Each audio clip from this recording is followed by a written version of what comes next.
Oh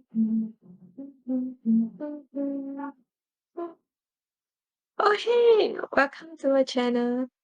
Recently I took up a new hobby, crocheting. And you should know me by now. And I asked myself, what if crochet and ClickUp? Before we go on, it's important to note that I'm just an ordinary user of ClickUp. I'm not an employee of ClickUp, neither am I sponsored by ClickUp. Every user of ClickUp has an affiliated link, so you may use mine to sign up. Now, back to the topic. I'm currently using ClickUp to manage my yarn stash, my projects, and also the products. I'm still working on improving the list in ClickUp because I don't think anyone has done this unique combination before. But of course, if you do know someone, just feel free to drop in the comments so that we all can learn from each other.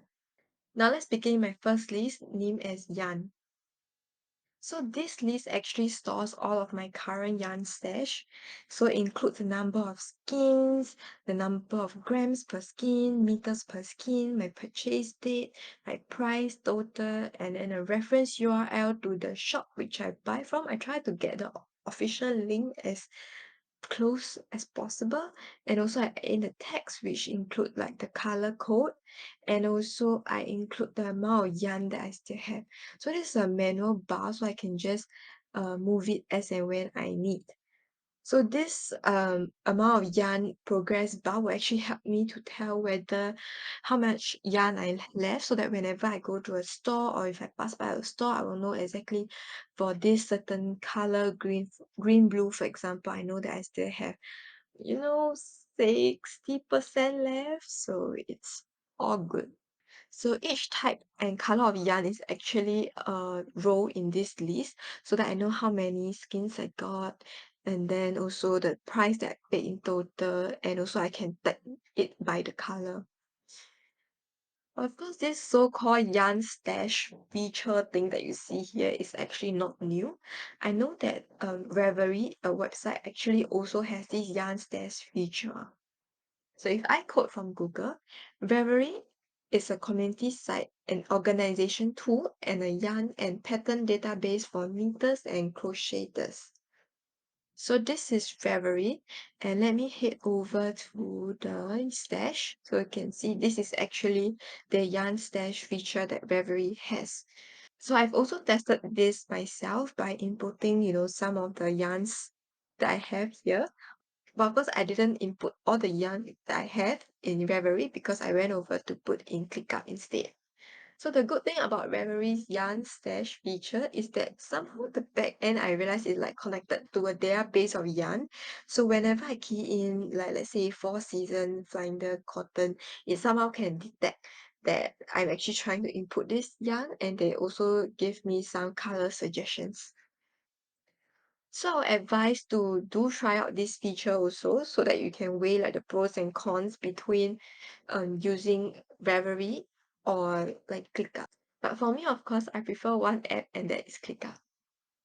So now let's head over to the projects list. So there are really many websites which you can find patterns from. You can use Google, Ravelry, Readjusted, or you can even go on YouTube, Pinterest, Instagram, TikTok, etc. There are tons of websites that you can find patterns and project ideas. So for me, I decided to create this project list. So this project list actually helped me to store all of my projects here. So you can see that I have a materials check tick box, so that I know whenever I've gathered all my materials, I am ready to begin on that certain project. So let's just take a scrunchie for example. There are many videos and variations on this scrunchie, as you can see here from my YouTube list. And even after I completed watching all of these videos, YouTube even recommended me more scrunchie videos. There's really way too much videos and variation on doing a scrunchie.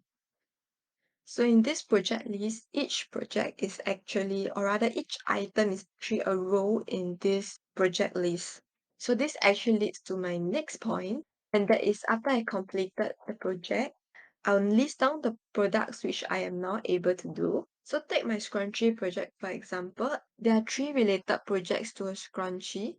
I have watched 6 videos on how to make a scrunchie, and of which these three are quite similar, but they're just a different variation of each other, so that's why I decided to put it under scrunchie. And of course, the one that I'm currently making right now is actually another variation which I'm still studying, so I have not added into this list yet. So after watching all these different variations, then I readjust the time estimate that I need to make a scrunchie. So at the end of the day, for each product in the product list may have more than one related projects. So joining these two areas is actually a very unique combination, Crochet and ClickUp. I've included the links to the template in the description box below, so be sure to check that out and let me know if you have any ideas and feedback. So if you are interested to follow along with me on my crochet journey, you may find me on Instagram, TikTok, and also Twitch. I do live streams of myself crocheting. The links to those are in the description box below. And that's all I have for you today. Do keep a lookout on my Medium profile and my YouTube channel for more updates, as I will share more on how I use ClickUp for other aspects of my life. Alternatively, never lose an update when you sign up via the ClickUp form. So I made this form to only store your preferred name and your email address, and I will only use your email address to send you updates. Lastly, if you like this video, don't forget to hit the like, share, and subscribe button before you go. See you in the next video.